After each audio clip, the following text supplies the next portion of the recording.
मत्थेन वंदामी हाँ जी। मत्थे वंदना गुरुदेव। हाँ जी। मत्थे वंदना गुरुदेव। वंदामी गुरुदेव। इधर से खोल दिया ना।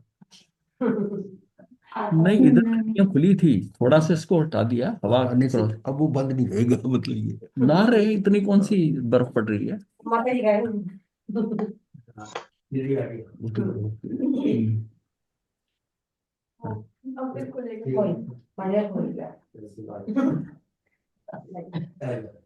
मत्थे वंदना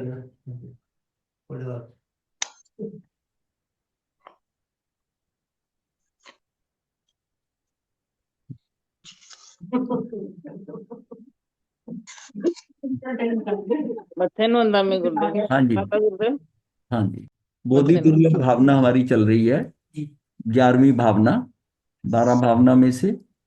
तो त्रस पर्याय की दुर्बलता से, दुर्बल नहीं, दुर्लभता, दुर्लभता से लेकर रतन बोधि की दुर्लभता तक की अनेक दुर्बलताओं में मनुष्य पर्याय की दुर्लभता का एक एक बीच का बिंदु है। इसमें क्या समझना है कि त्रस पर्याय की दुर्लभता जो हुई है, त्रस पर्याय की दुर्लभता, इसका मतलब है कि जब हमको एक स्थावर से निकले तो त्रस पर्याय से लेकर यहां तक पहुंचने में, यानी क्या है, ये समझ लो कि एक ब्रिज है, इस तरफ पुल है, इस तरफ स्थावर है, और उस समय क्या है, वहां पर क्या बोधि लाभ है, बोधि लाभ है जीव का। तो उसके बीच में जो पुल है ना, उसमें अंदर स्थावर से निकले तो त्रस शुरू हो गया। तो बीच में आकर क्या है कि बीच में आ गए उस पुल पे, तो जो ब्रिज है उसका मतलब है मनुष्य भव मिला, मनुष्य भव मिला। अब वो पता नहीं कितना, क्योंकि ये सारा पुल जो है ना, ये 2000 सागरोपम का है, सादिक थोड़ा अधिक है उससे, तो 2000 सागरोपम का है। अब त्रस पर्याय की दुर्लभता, त्रस पर्याय पहले तो जब स्थावर से निकला, बड़ी मुश्किल से निकला है, स्थावर से, स्थावर से निकलना इतना आसान नहीं था। तो उससे निकलने के बाद ये दुर्लभता से कहाँ तक पहुंचा कि रतन त्रय बोधि की दुर्लभता तक के अनेक दुर्बलताओं में है। दुर्लभताओं में मनुष्य पर्याय की दुर्लभता जो है, वो एक बीच का बिंदु है, वो पुल का सेंटर है। मतलब यहां से स्थावर से शुरू हुए और वहां तक पहुंच गए हम। हाँ, और वह एक ऐसा बिंदु है जहां तक अति कठिन रास्ता जैसे भी हो, पर हम सबने पार कर लिया। वो चाहे रास्ता बहुत कठिन था यहां तक पहुंचने का, पर यहां तक पार कर लिया। उससे भी आगे, उससे आगे क्या है, उससे आगे आर्य देश उत्तम कुल वीतरागी धर्म श्रवण भी हमने सहज उपलब्ध हो गया। अब इसका मतलब वो सारी जो है ना, वो जो कहते हैं ना, 9 घाटियां, 9 घाटियां तो जैसे पार कर ली। अब किंतु इस महान उपलब्धि की सार्थकता सम्यक दर्शन ज्ञान चरित्र रूप बोधि की उपलब्धि में ही, यानी उस पार चला जाए। यदि इस महादुर्लभ मानव जीवन को पाकर भी हमने बोधि की प्राप्ति नहीं की, तो इसका पाना, जो हमने मनुष्य भव पाया, इसका पाना ना पाना बराबर ही समझना चाहिए। ये व्यर्थ है सारा। अगर यहीं से लौट के जाना है, बीच का पुल्य के मध्य में, हमने मतलब कितना वहां से वहां तक आ गए, वो भी कोई आसान काम नहीं था। तो जहां से इतनी अच्छी जगह पे आ गए, इससे आगे जाने की वजह मतलब वहां अटक गए। वो यहां तक आना बहुत कठिन था, यहां से आगे जाना, अब आधा रास्ता पार हो गया, ये सारा जो है ना, वहां से आगे तो सिर्फ अब मेरे हाथ में है कि मैं अपनी दृष्टि कहाँ करता हूं, इसको सुलभ बना लूं या दुर्लभ बना लूं, इसको जैसा भी, ये मेरी उसके ऊपर है। तो मैं ये यहां से जो पीछे से आया हूं ना, क्योंकि वो हमें दिखाई नहीं दे रहा, हमें समझ नहीं आ रही, हम जो आगे वाला है ना, उसको मान रहे हैं कि ये बहुत ही दुर्लभ है, ये दुर्लभ है। पर जो पीछे यहां तक आए हो ना, ये भी कोई सुलभ नहीं था, बल्कि ये जो रास्ता आगे वाला है ना, ये तो आपके अपने पुरुषार्थ में, उसमें तो कई उसमें स्टेप्स थे ऐसे कि जो आपके हाथ में था ही नहीं यहां तक पहुंचना। आज तो मनुष्य बन गए ना, आप पुरुषार्थ कर सकते हो। अब 2 इंद्री 3 इंद्री कहा कि कितना पुरुषार्थ कर पाते, वहां पर कितनी समझ थी, कितना कुछ कर सकते थे, वो सब करके निकल के यहां तक पहुंच गए। फिर खाली मनुष्य नहीं बने, साथ में क्या है कि आर्य देश, आर्य कुल, आर्य धर्म, ऐसा परिवार मिल गया। फिर वीतरागियों का धर्म उपलब्ध है, हमें, हमारे पास है, हमें पढ़ाया जा रहा है, बताया जा रहा है, ये सब उसका श्रवण भी हम कर रहे हैं। अब ये जो सारा है, अब हमारा चिंतन है, बुद्धि है, देने वाले भी हैं, हम करने वाले भी हैं। ये कैसे मुश्किल है? ये तो सुलभ ही है ना। पीछे जरा झांक के देखो, जहां तक पहुंच गए वो कितना दुर्लभ था, जिसमें कि हम कितना आश्रित थे, कई सिस्टम्स के ऊपर आश्रित थे कि वहां से निकलना। स्थावर से निकलना ही बहुत मुश्किल था, फिर स्थावर से निकल आए उसमें, तो वो आगे पता नहीं वहां कितनी देर रहे हैं। हमें ये भी नहीं पता कि हम वह अनंत काल चक्र तक फंसे, अगर वनस्पति होते तो, या संख्यात काल चक्र तक है, कहां पर कहां से निकल के आए। जब वहां से निकल गए, और वहां क्या हमने क्या पुरुषार्थ किया होगा, वो हुआ ना, वो हुआ, तो उसमें हम स्वतंत्र नहीं थे। वो आगे प्रतंत्रता से भी होते हुए, बेंद्री, तीन इंद्री, चार इंद्री, पंचेंद्री के अंदर फिर त्रियंच मनुष्य, और मनुष्य बन गए। फिर मनुष्य में भी हमने देखा था कि एक कितने 48 टोटल भव हैं, तो उसमें 5 भव आर्य देश के हैं। और उसमें भी, उसमें जो आर्य धर्म मिलेगा, आर्य क्षेत्र मिलेगा, वो कितने कम। ये सारा पीछे का देखोगे तो वो तो यहां तक पहुंचना, अगर उतना हम उसको चिंतन करें, यहां तक पहुंचना असंभव सा ही प्रतीत हो रहा था, स्थावर से निकल गए। अब हम यहां आने के बाद इसको क्यों कहते हैं कि ये बहुत दुर्लभ है? सिर्फ हमारी दृष्टि ऐसी है। व्यवहार से हमें लगता है, व्यवहार से लगता है कि ये दुर्लभ है। व्यवहार से, निश्चय से तो सुलभ ही है, निश्चय से सुलभ है। व्यवहार से हमें लग रहा है ऐसा करेंगे, ऐसा करें। अरे तुम कर क्या आए हो? तुम्हें पता ही नहीं तुम पीछे से कितना क्रॉस करके आ गए और यहां तक पहुंच गए। यहां से वापस जाना है क्या? और हो सकता है 2000 साल रुपयों में यहां तक पहुंचने में कितना समय खर्च हो गया। और ये भी हो कि यहां से मान लिया कुछ थोड़ा अच्छा भी कर लिया, यहां पर देवगति में गए और वहीं 2000 साल पूरे हुए, और नीचे स्थावर में फिर सारा मेहनत बेकार हो गई। हमें नहीं पता हमारा उस 2000 साल में कितना चला गया। किंतु इस महान उपलब्धि की सार्थकता ये चिंतन में आ जाए कि ये पीछे से यहां तक आना, ये था, ये दुर्लभ था। अब आगे सुलभ है, सुलभ है। हाँ, पीछे से गिनते हैं तो यहां तक बहुत ही दुर्लभ, ये भावना वहां से तो ठीक है कि ये दुर्लभ ही था, लेकिन यहां आप पहुंच गए। यहां अगर उसको सोचेंगे, आगे चलते हैं। यही कारण है कि आचार्य पूजपाद ने उक्त कथन में मनुष्य भव की दुर्लभता की बात 2 बार कही गई है। यह भी चेतावनी दी गई है कि यदि यह मनुष्य भव विषय कषाय के सेवन में से यूं ही चला गया तो फिर दोबारा मिलना उससे भी अति कठिन। मतलब सारा पुरुषार्थ जो यहां तक आने तक किया है, सारा व्यर्थ हो जाए, सारा व्यर्थ। मतलब जिसने यहां आने के बाद, सब कुछ होने के बाद मनुष्य में संयम भी ले लिया, अब बताइए उसके लिए क्या क्या रह जाएगा, जो यहां तक पहुंचना ही कितना मुश्किल था। अतः एक के बाद एक इतनी कठिनाइयों से प्राप्त इस अवसर को यूं ही गवा देना कहाँ की समझदारी है?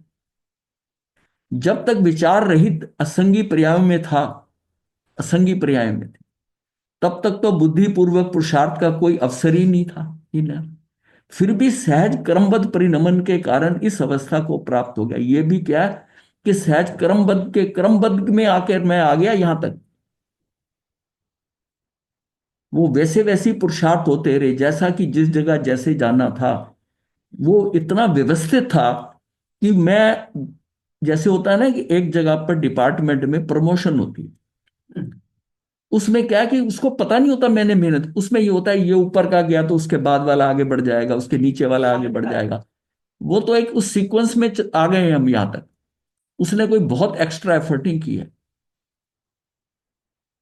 एक्स्ट्रा एफर्ट वाला होता है बहुत पीछे था, उसकी ऐसी मेहनत देखकर, परिश्रम देखकर उसको उठाकर सबसे ऊपर लाके रख दिया, तब तो बात हुई कि अपने पुरुषार्थ से आगे। जहां पर आजकल टाइम स्केल है कि इतने साल हो गए तो तेरी नेक्स्ट प्रमोशन हो जाएगी, इससे ये होगी, उसमें तो तू सिर्फ कोई गलत काम नहीं कर रहा, सेटिस्फैक्टरी स्वाभाविक करता जा रहा है, तेरी प्रमोशन होती जाएगी। तो ये जो है ना कि ये पुरुषार्थ जो है ना, हमने क्या है कि वो क्रमबद्ध पर्याय की उस व्यवस्था में पड़ा था, क्रमबद्ध से वो आ गए यहाँ तक। हाँ जो ऋषभ देव भगवान के पुत्र हुए, हाँ 823, आठ, हाँ 900 तो भरत के हुए हैं। भरत के हुए। भरत जी के, हाँ हाँ भरत जी के जो हुए, हाँ तो वो सीधे निगोज से, हाँ मतलब एक इंद्री से निकल के मनुष्य बने, उसकी भाव में हाँ चले चार गए। हो गए। हाँ ठीक है। तो मनुष्य बनने के लिए हाँ उन्होंने उस भाव में क्या पुरुषार्थ कर दिया? ये कहाँ लिखा है कि वो निगोद में अव्यभिहार राशि से थे या विहार में? वो यहाँ से 2000 सागरपम करके फिर निगोद में गए हो तो? नहीं, ऐसा भी ये कहाँ लिखा है? ये ऐसा नहीं है कि उनको, ये जरूर है कि वो लास्ट का जो ट्रिप है वो निगोद से निकले हैं, पर उन्होंने संसार में आकर वापस निगोद में नहीं गए हो। ये कहाँ, उन्होंने कहाँ लिखा है कि ये जो है अव्यभिहार राशि से सीधे निकल के आ गए यहाँ? निगोद में जाना, तो निगोद में तो हमारे जाने का बड़ा स्कोप है। जो व्यक्ति यहां पर इसके समय 2000 सागरोपम खत्म हो जाए और वो वहां पर, मतलब है, मतलब ये जैसे ना गृद्धता से, मूर्खता से पड़ा रहेगा, मूढ़ता से फंसा हुआ है बुद्धिपूर्वक, वो वहां जाएगा ही जाएगा, ठीक है, वहां जाएगा। तो उन्होंने कहा वहां से, हाँ ये बात है कि वहां से निकल के आगे सीधा। मनुष्य में आए, हाँ तो मनुष्य में आने जो मनुष्य उसका मनुष्य में आता है उसके अंतराय कर्म के क्षेपशम से। अंतराय कर्म, जैसे केंद्री का जीव निकल के आता है और सीधा मनुष्य बन के 3 स्थावरों में से आता है ना, हाँ जी, बिल्कुल बात आता है, हाँ उसमें 3 में से आता है। वो किससे आ जाता है? उसके अंतराय कर्म के शिवशम से। अंतराय कर्म में उसका अनंत वीर है, और बाकी तो उसकी सिर्फ स्पर्शनेन्द्रिय है। स्पर्शनेन्द्रिय से क्या कर लेगा? लेकिन उसके पास एक शक्ति यह है कि उसका ये बहुत शिवक्षम हुआ था,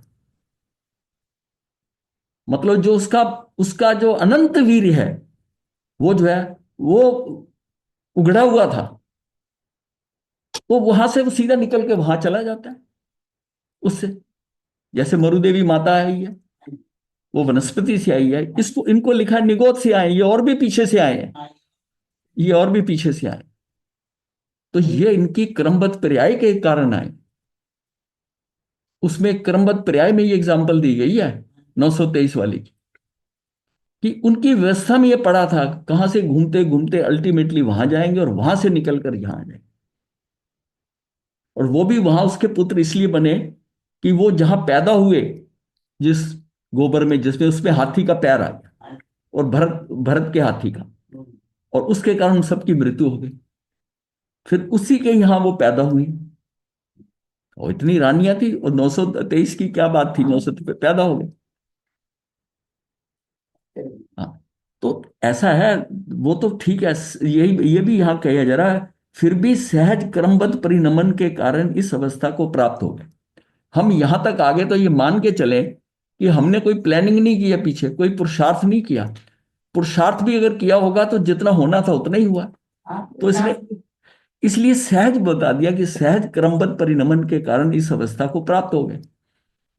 लेकिन ये तो देखिए कि कहां से निकल के आए हैं, कहां से निकल के आए। इसका मतलब है आज हम जहां पर जिस स्थिति में है ना, हमें पीछे की अपनी वैल्यू, हम कहां पहुंच गए हैं। जब मैं ये कहता हूं कि आपका जहाज रनवे पे खड़ा हो गया आकर, सिर्फ उड़ाना रह गया, इसका मतलब वहां तक रनवे के उस जगह पर पहुंचने के लिए कितना पुरुषार्थ करना पड़ता है, कितनी क्लियरेंस चाहिए होती है। अब सिर्फ ये आपको आगे कर दिया कि हाँ भी तेरा टर्न आ गया, उड़ ले, अब नहीं उड़ोगे। और उड़ने से पहले काफी चलना पड़ता है, दौड़ना पड़ता है। आप दौड़ना ही नहीं चाहते तो ठीक है, अगर आप दौड़ पड़ो तो जहाज उड़ जाएगा, उड़ जाएगा। और अगर अब नहीं ज्यादा समय लग रहा हो कि जहाज में कोई तकनीकी वो खराबी आ गई, वो जहाज को साइड में कर देंगे। दोबारा बारी आए, और दोबारा कब आएगी कोई पता थोड़ी है। परिणमन के कारण इस अवस्था को है, किंतु अब तो सर्व प्रकार की अनुकूलता है। इसमें जिस पोजीशन में हम हैं, अब तो सब प्रकार की अनुकूलता है, विचार शक्ति सहित है, विचार भी है, चिंतन है, बाहर से बताने वाले भी हैं, समझ भी आ रहा है। अतः सर्व उद्यम से महा दुर्लभ बोधि की उपलब्धि में संलग्न हो जाना ही श्रेयस्कर है। अब पीछे लौटना वापस मुश्किल है। और अगर ये बात हमें नहीं समझ में आ रही तो फिर गड़बड़ है। या हम ये कहें कि यहां तक संयम लेने के बाद जो भी गृहस्थ में बड़े अभी उनका भाव नहीं हो रहा है, जो संयम में आ गए हैं तो उसको तो जुटना पड़ेगा, कोई उसका स्कोप ही नहीं रहा। यहां से वापस लौटना तो फिर बहुत है। अब अगला स्टेप आगे का होना चाहिए हमारा। पीछे कदम पीछे जाने वाला अगर हो गया तो गड़बड़ हो जाएगी। वो कहते हैं ना, किए कराए पर पानी फेर दिया, ये होगा। निरंतर किया गया इस प्रकार का आत्मोन्मुखी पुरुषार्थ प्रेरक चिंतन ही ये है बोधि दुर्लभ। अब मतलब बोधि की दुर्लभता का ये भाव आना, ये भावना है कि मैं यहां तक आ गया, यहां तक आ गया, ये सबसे बड़ी दुर्लभता थी। और आगे मुझे नजर आया कि ये सुलभ है, ये पीछे करके आया हूं ना, वो ज्यादा दुर्लभ था। ये जो है ना, ये इतना नहीं है, क्योंकि अभी मेरे पास विचार करने की चिंतन भी है, वो सब जो चीजें चाहिए वो मुझे पता है, मुझे तो सिर्फ करना है। उसमें तो ना मुझे करने का पता था, ना मुझे भी सोचता। ये तो मैं, वो जैसे है ना, नदी का पत्थर लुढ़कते लुढ़कते यहां आ गए। हाँ,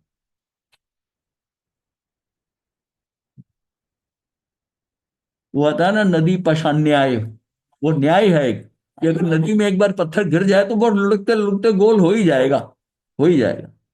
तो बोधि दुर्लभ भावना का उक्त चिंतन प्रक्रिया के अतिरिक्त निश्चय व्यवहार की संधि पूर्वक एक और प्रक्रिया भी पाई जाती है, एक और प्रक्रिया पाई जाती है, जिसमें चिंतन का प्रकार ऐसा होता है कि बोधि तो अपना स्वभाव है, बोधि तो अपना स्वभाव है, वो दुर्लभ कैसे हो सकता है, हो सकती है।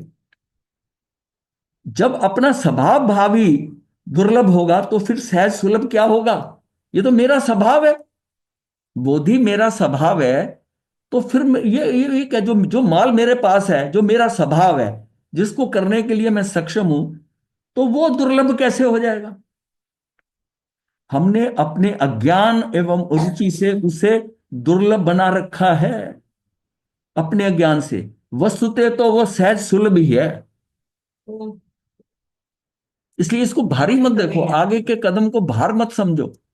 भार भार बहुत पीछे रह गया, बहुत कर लिया यहां तक आने में। ये बात अगर अंदर पुष्ट हो जाएगी ना, तो हमें लगेगा कि हम इतनी घाटियां पार कर रहे हैं, वो ज्यादा मुश्किल थी, अब इतना नहीं है। अब हमारे पास सारे रिसोर्सेज हैं, विचारधारा भी है, चिंतन भी है, ज्ञान भी है, ज्ञान देने वाले भी हैं, सहयोग देने वाले भी हैं आगे बढ़ने के लिए। तो फिर किस बात की दिक्कत, फिर किस बात की दिक्कत? हाँ। इस संदर्भ में पंडित जयचंद जी छाबड़ा कृत 12 भावनाओं का निम्नांकित छंद द्रष्टव्य है। ये देखने का है कि बोधि आपका भाव है, निश्चय दुर्लभ नहीं, निश्चय से वो दुर्लभ नहीं है, ये आपका भाव है। भाव का मतलब आपका स्वभाव है, बोधि आपका स्वभाव ही है, तो फिर दुर्लभ कैसे हो गया? दुर्लभ तब होता है जब कहीं बाहर से पाना हो, कुछ करना हो, पर की द्वारा दिया जाना है, ये तेरा स्वभाव है बोधि। भव में प्राप्ति कठिन है, ये व्यवहार कहाँ ही, ये क्या गया? तो इसमें कहा है कि सम्यक ज्ञान दर्शन ज्ञान चरित्र रूपी जो बोधि तो आत्मा का स्वभाव है, अतः निश्चय से दुर्लभ नहीं है। संसार में उसकी प्राप्ति कठिन है, ये तो मात्र व्यवहार से कहा जाता है।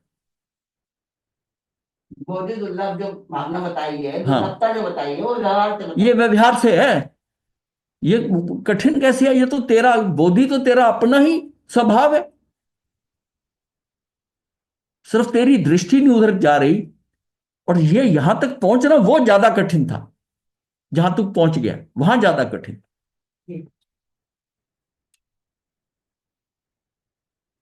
होता क्या है, जब एवरेस्ट के ऊपर चढ़ाई करते हैं ना, तो बहुत चढ़कर, जैसे 21,000 फुट के ऊपर है, तो ये समझो कि 18,000 फुट तक पहुंच गए, 17-18 हजार फुट के ऊपर, और बेस कैंप बना देते, वहां सब चले जाते।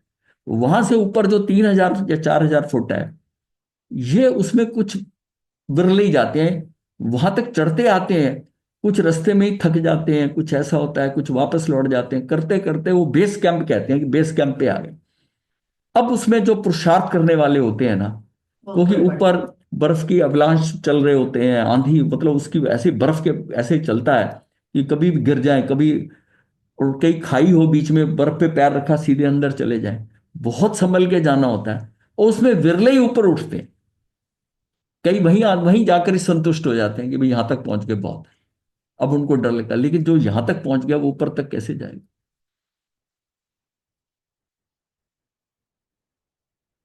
हिम्मत करने की बात है ना। वो जिस टाइम तेज सिंह गलेरी जब गए थे, सिंह उसमें वो एक शेरपा था, और वो हेलरी जो था न्यूजीलैंड का, वो चढ़ने को अकेला तैयार हुआ। तो इसने उसकी कोई साथ तो जाएगा, इसने उसकी सपोर्ट करी, और ये दोनों पहुंच गए ऊपर।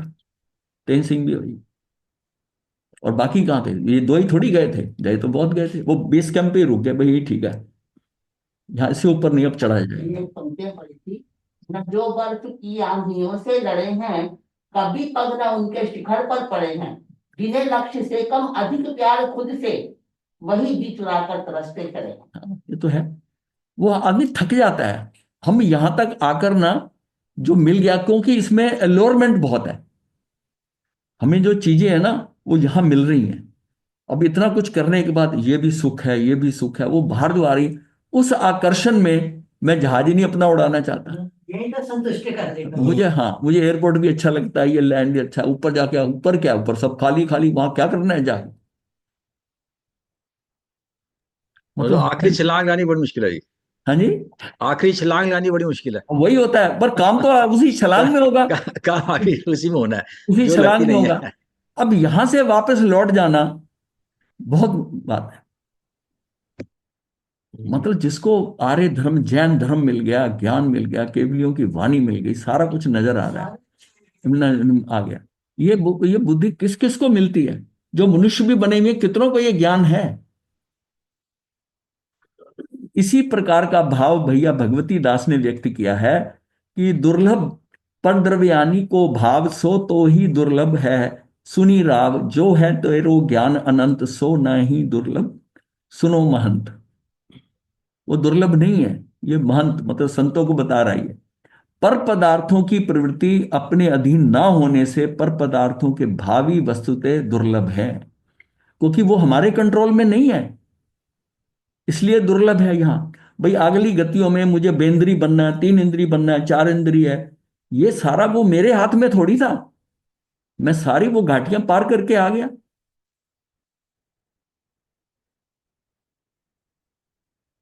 5 और 4 जो है, 5 स्थावर की, 4 आगे की जिंदगी, वो घाटियां, 9 घाटियां पार करके यहां पहुंच गया, 9 घाटियां पार करके। हे आत्मन, तेरा तो अनंत ज्ञान रूप भाव है, वह किसी भी रूप में दुर्लभ नहीं है। तेरे पास अनंत ज्ञान है, अनंत दर्शन, अनंत सुख, अनंत वीर, तेरे वो भाव प्राण है, और सदा तेरा स्वभाव है, तेरे साथ रहते हैं, तेरे परिणामिक भाव है। फिर दिक्कत किस बात की है? तुझे उसके ऊपर दृष्टि डालनी पड़ेगी, और उस पर प्रेशर, जोर तभी पड़ता है जब लगता है कि पीछे से इतनी मेहनत करके आया।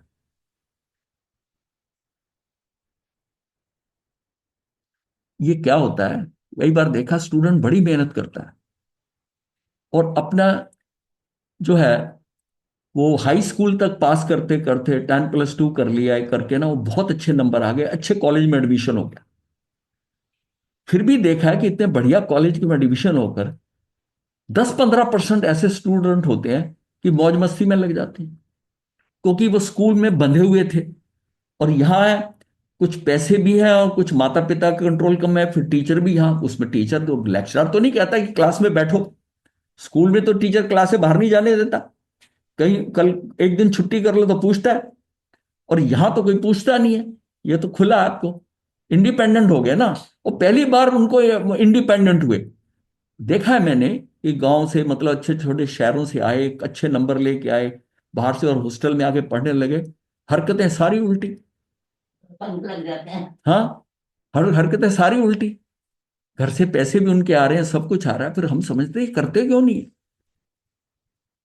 कि ये इतनी मेहनत करके इसमें एडमिशन लिया, छोटे मोटे तो है नहीं ये मामले। तो ये इन्होंने इन्होंने अब क्या, दृष्टि बदल गई। पता है कि बस यहां से हम निकल ही जाएंगे, इस कॉलेज से हम इंजीनियर तो बन ही जाएंगे। यहां तक बोलते थे कि 5 साल में नहीं बनेंगे, 6 में बन जाएंगे। नहीं तो पैसे दे के चढ़ जाएंगे। फेल भी होते थे। वो बड़ी हैरानगी होती थी कि ये फेल कैसे हो गए। फेल होने की क्या, मतलब कुछ भी जो पूरी क्लास स्टैंड करता है, अगर कुछ मेहनत नहीं भी करता तब भी कोई दिक्कत नहीं है, लेकिन नहीं, फेल भी होते थे। अब हरकतें क्या बदल गई। अब जैसे है ना, एडमिशन हो गई, वह इतना ही बहुत है, बस इसी में आ गया कि एडमिशन हो गई। अच्छे शहर में अब हम मनुष्य बन गए, हमारी एडमिशन यहां हो गई है। अच्छा, वो होके चलो थोड़ी मेहनत करी, साधु भी बन गए। अब क्या करना है बस, क्यों, लोग आते हैं, पैर छूते हैं, मंगल पाठ लेते हैं, बड़ा आनंद आ रहा है, ठीक है, बस अब महाराज बन गए। महाराज बन गए। अब कुछ करना नहीं। अब कुछ करना अब कुछ करना नहीं है, करो आनंद। यहां से आकर फिर गिरना कितना मुश्किल होगा। इस चिंतन प्रक्रिया का आशय यह है कि जगत में अपनी वस्तु के प्राप्ति सुलभ और पर वस्तु की प्राप्ति दुर्लभ मानी जाती है। जो चीज अपने कंट्रोल में है वो तो सुलभ है ही है। पर वस्तु जो है उसको वो दे या ना दे, हो या ना हो, पर वस्तु परतंत्रता आ गई ना वहां पर। तो गहराई में जाकर विचार करें, यह बात सत्य भी प्रतीत होती है, क्योंकि जो अपनी वस्तु है वह तो सदा उपलब्धि है। उसकी उसकी प्राप्ति दुर्लभ कैसे हो सकती है। पर यहां बात ज्ञान स्वभाव की नहीं, अपितु सम्यक दर्शन ज्ञान चरित्र रूप स्वभाव पर्याय की है, जो अनादि से उपलब्ध नहीं है।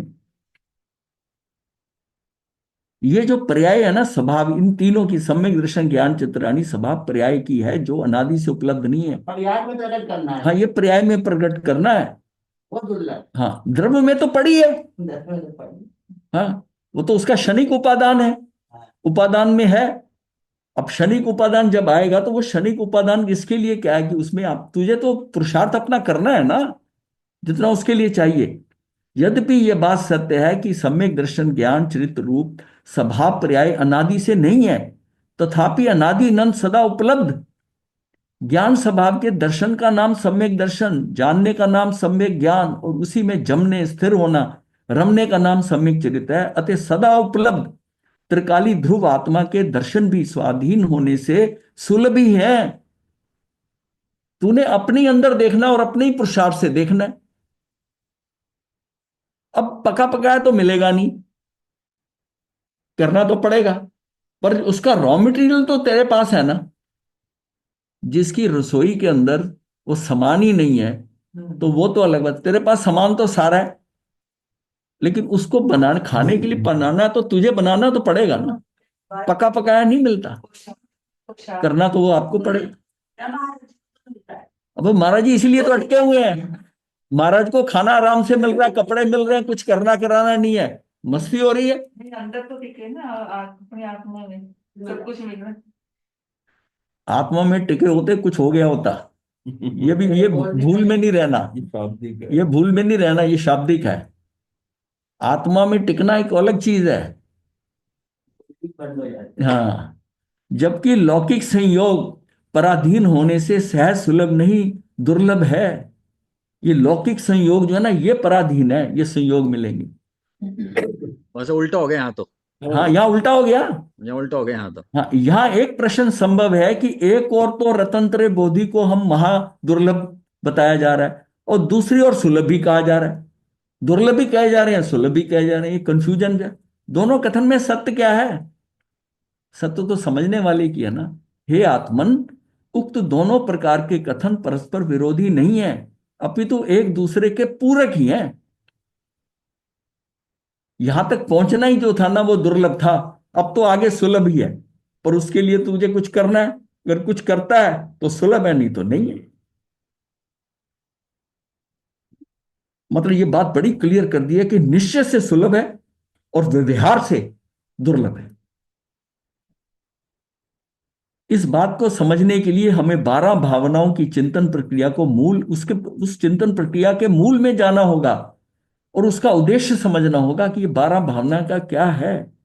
12 भावना, देखिए कई बार ये बोधि दुर्लभ भावना कई बार पढ़ी होगी, लेकिन उसको इस तरह हम गहराई से पीछे से कर कर क्या सुलभता है और क्या दुर्लभता है, ये कहाँ इसका किया।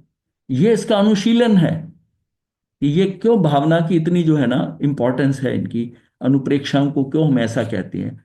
लोक भावना और धर्म भावना के बीच में समागत बोधि दुर्लभ भावना का मूल अभिप्रेत यह है कि ये आत्मा इस षट द्रव्य में विस्तृत लोक से दृष्टि हटाकर ज्ञानानंद स्वभावी निज लोक को जानकर पहचानकर उसी में जम जाए, रम जाने रूप रतनते स्वरूप धर्म दिशा को शीघ्र अतिशीघ्र प्राप्त कर अनंत सुख को प्राप्त हो। मतलब लोक भावना और धर्म भावना जैसे लोक, ये तो भावना, ये तो आपकी मुक्ति का मार्ग बता रही है। और धर्म भावना जो 12वीं भावना आएगी, वो हमारे अध्यवसाय कैसे हो।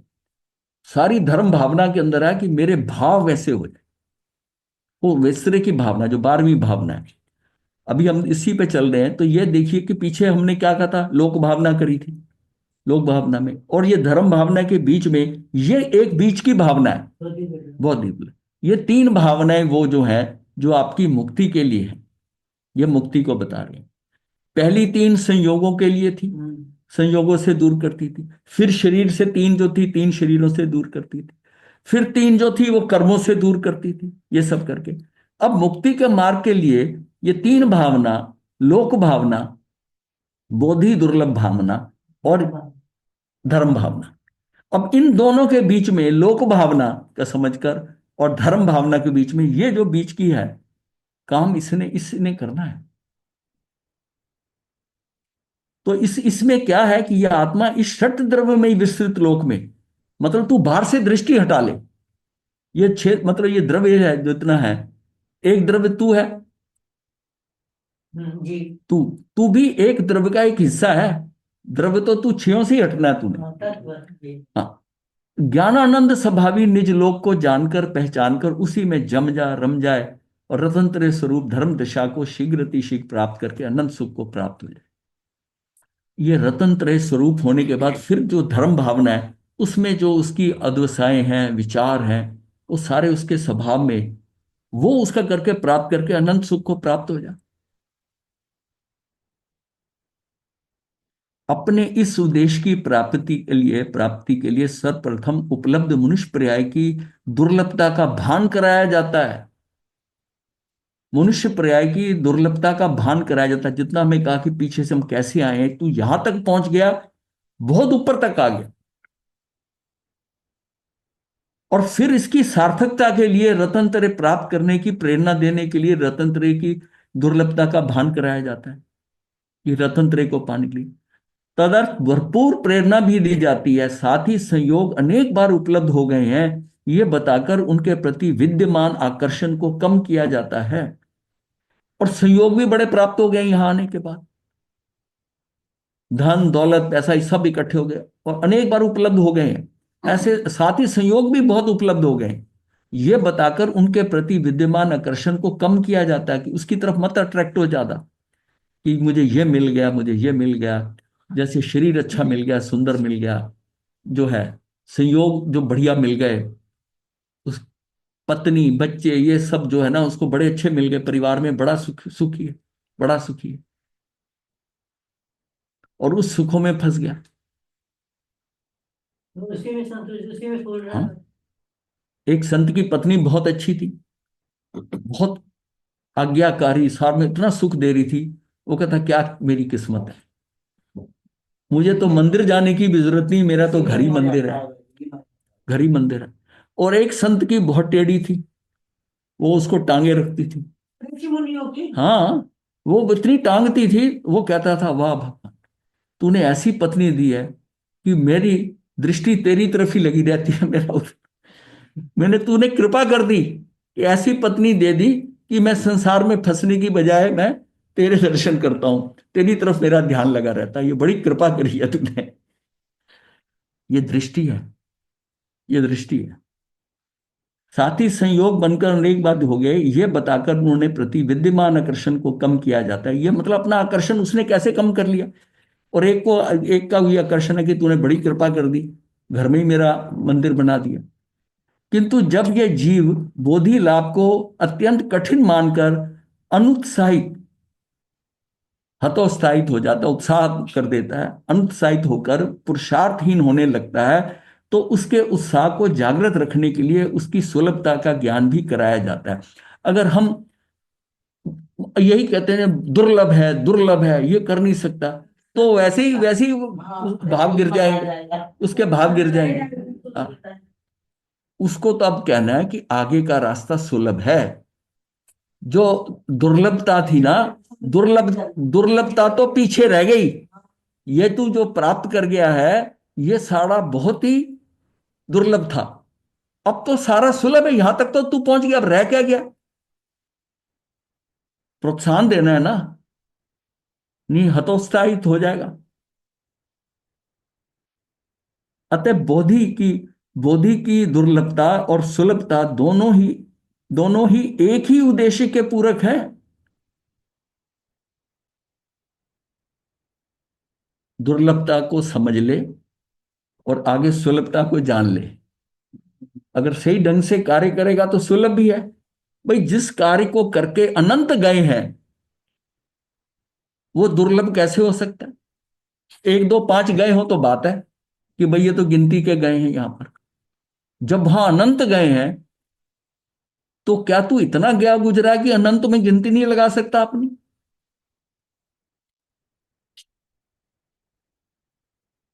मतलब इतना फिसड्डी तो नहीं हो सकता ना आत्मा, जो यहां तक पहुंच गया उसको ये सब मिला है।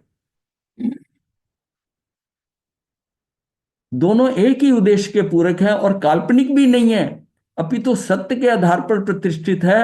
बोधि लाभ स्वाधीन होने से सुलभ भी है और अनादिकालीन अनुपलब्धि एवं अनभ्यास के कारण दुर्लभ भी है। उसकी मतलब दुर्लभता कहाँ है?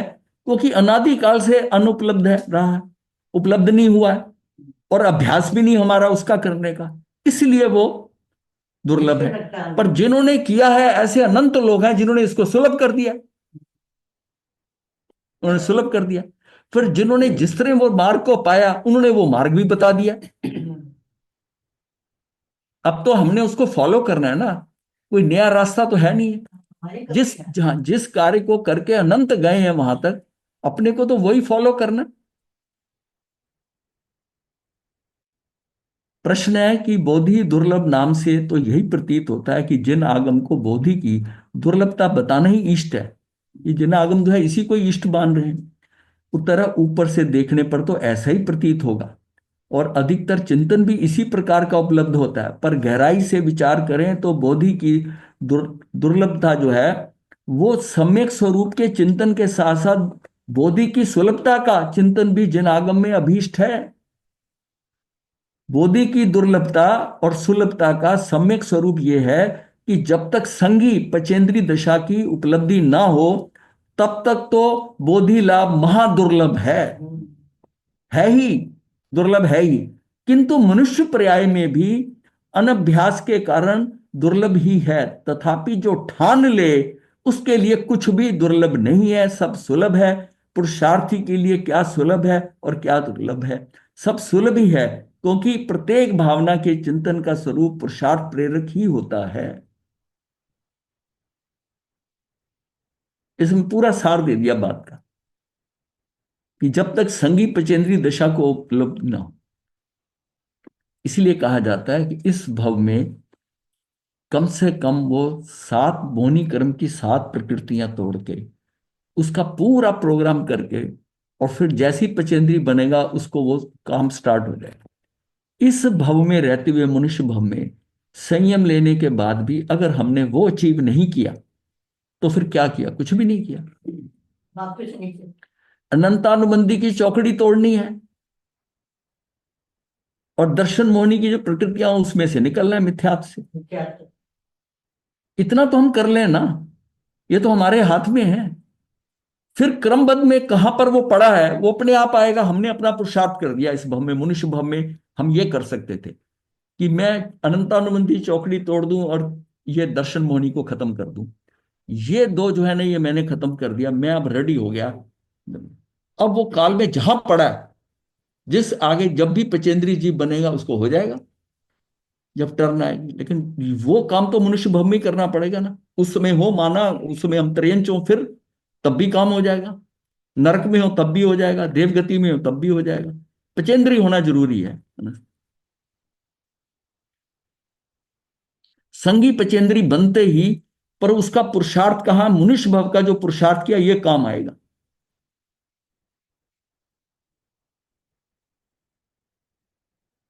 सबसे बड़ा ये फायदा ये होगा कि अनंतानुबंधी कषाय की चौकड़ी टूट जाए। ये टूटती किससे है? ये आत्म ध्यान साधना से।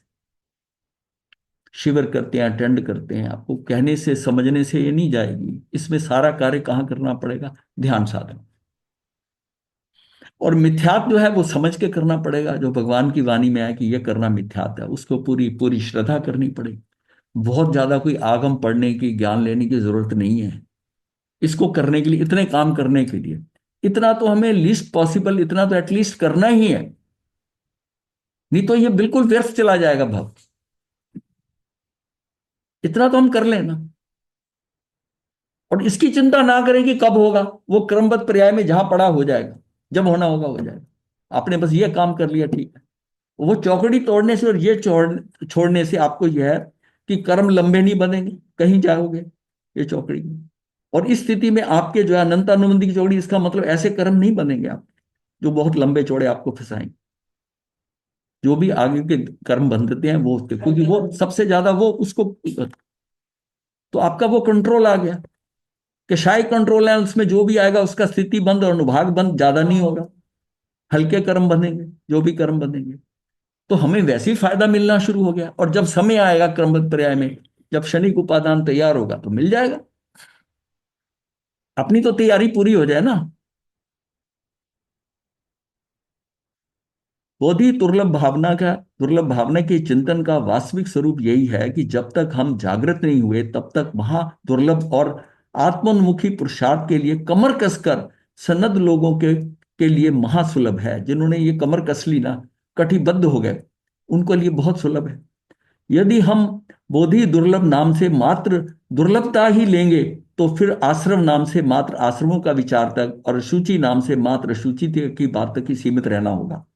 जबकि आश्रव भावना में आश्रवों को स्वरूप की अपेक्षा उनकी हेयता पर, अशुचि भावना में देह की अशुचिता की अपेक्षा उससे विरक्ति पर अधिक बल दिया जाता है। तो आत्मा की उपादेयता और परम पवित्रता पर भी भरपूर चिंतन किया जाता है। बोधि दुर्लभ भावना में बोधि की दुर्लभता बताकर उनकी प्राप्ति के लिए सतर्क किया जाता है, उसके लिए सचेत किया जा रहा है। उत्साहित किया। हाँ, और सुलभता बताकर उसके प्रति अनुत्साह को निरुत्साहित किया जाता है। इस प्रकार हम देखते हैं कि बोधि दुर्लभ भावना के चिंतन में दोनों पक्ष समान रूप से उपयोगी हैं, आवश्यक हैं, एक दूसरे के पूरक हैं। प्रश्न आता है फिर, बोधि दुर्लभ भावना में कहीं कहीं संयोगों को सुलभ भी बताया गया है क्योंकि वो अनंत बार प्राप्त हो चुके हैं, और कहीं कहीं उन्हें महादुर्लभ भी बताया गया है, जैसा कि सर्वार्थ सिद्धि के उदाहरण में स्पष्ट है, जिसमें बताया गया है कि त्रसपर्याय, पचेंद्रीपना, मानव जीवन, आर्य देश और वीतराग धर्म की प्राप्ति उत्तरोत्तर महादुर्लभ है। तो वास्तविक स्थिति क्या है? संयोग सुलभ है या दुर्लभ है? ये प्रश्न है। तो उत्तर है, हे आत्मन, जिस प्रकार विभिन्न अपेक्षाओं से बोधि लाभ सुलभ भी है और दुर्लभ भी, उसी प्रकार संयोग भी किसी अपेक्षा से सुलभ है और किसी अपेक्षा से दुर्लभ। अनंत बार प्राप्त हो चुके हैं इसलिए सुलभ भी है, और सुलभ कहना अनुचित नहीं है, पर अपनी इच्छा अनुसार मिलना संभव ना होने से महान दुर्लभ भी है। दुर्लभ कहना भी असंगत नहीं है, असंगत नहीं है। चित्त में जमी संयोगों की अनंत महिमा कम करने के लिए उन्हें अनंत बार भोग लिए कहकर सुलभ कहा जाता है। उनमें विरक्ति उत्पन्न की जाती है और आत्मा आराधना की प्रेरणा देने के लिए आत्माराधना के अनुकूल संयोगों की दुर्लभता का ज्ञान भी कराया जाता है। इस प्रकार हम देखते हैं कि बोधि दुर्लभ भावना में संयोगों की सुलभता व दुर्लभता एवं बोधि लाभ की सुलभता व दुर्लभता चारों का ही चिंतन किया जाता है, क्योंकि बोधि की दुर्लभता के चिंतन का वास्तविक स्वरूप है उसमें उक्त चारों बिंदुओं का गंभीर चिंतन समाहित हो जाता है। ये चित्त अनादि काल से संयोगों में ही अनुरक्त है अतः सर्वप्रथम अनेक बार प्राप्त कर लेने को उजागर कर सुलभ बताकर उच्छिष्ट मतलब बताकर सुलभ बताकर उनसे विरक्ति उत्पन्न की जाती है और आज तक प्राप्त ना होने के आधार पर बोधि लाभ को दुर्लभ बताकर उसके प्रति अनुरक्ति उत्पन्न की जाती है। तत्पश्चात बोधि लाभ की अति दुर्लभता का भान कराने के लिए उन संयोगों को भी दुर्लभ बताया जाता है जिन संयोगों में बोधि लाभ की प्राप्ति संभव होती है, किंतु जब चित्त बोधि लाभ की दुर्लभता का से आक्रांत होकर शिथिल होने लगता है तो स्वाधीनता के आधार पर बोधि लाभ की सुलभता बताकर उसे प्राप्त कर लेने के लिए पुरुषार्थ को जागृत किया जाता है। हमने दोनों एंगल देख लिए कि दुर्लभता कहाँ है, सुलभता कहाँ है, उत्साह को भी बढ़ाना है। अब ये इसको यही अगर रटते रहे कि ये बोधि जो है ना ये बहुत ही दुर्लभ है, पीछे जो निकल गया वो दुर्लभ था, ये सुलभ है, ये माइंड ऐसा करना पड़ेगा, इसको बढ़ाया जाता है इस प्रकार। ना कोई बात नहीं, एक मिनट। नमो अरिहंतानं नमो सिद्धानं नमो आयर्यनं नमो वज्झायानं नमो लोये साहूनं चतारी मंगलम अरिहंता मंगलम सिद्धा मंगलम साहू मंगलम केवली पनतो धम्मो मंगलम चतारी लोगोत्तमा अरिहंता लोगोत्तमा सिद्धा लोगोत्तमा साहू लोगोत्तमा केवली पनतो धम्मो लोगोत्तमो चतारी शरणं पवज्जामि अरिहंते शरणं पवज्जामि सिद्धे शरणं पवज्जामि साहू शरणं पवज्जामि केवली पुनतं धम्मं शरणं पवज्जामि। चार शरणे सुख करने मंगल करने सदा हे मंगल। बथेन वंदामि माता। बथेन वंदामि गुरुदेव।